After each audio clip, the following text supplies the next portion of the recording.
Hi అండి, welcome to my channel. One more video. Home made sambar powder ఎలా చేసుకోవాలంటే చాలా సింపుల్ పద్ధతిలో అయితే ఈరోజు నేను మీకు చెప్పేస్తున్నాను.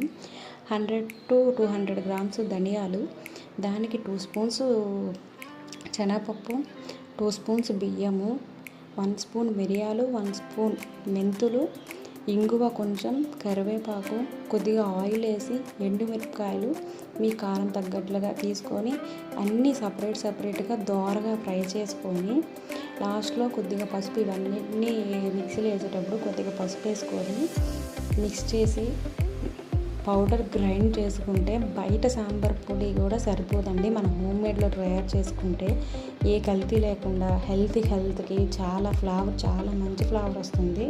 నేనైతే ఎప్పుడు హోమ్ మేడ్గానే తయారు చేసుకుంటాను. మీరు కూడా ఒకసారి ట్రై చేసి ఎలా వచ్చిందో నాకు కామెంట్ సెక్షన్లో కామెంట్ చేయండి. Please subscribe to my channel. Okay, well then next వీడియోతో మీ ముందు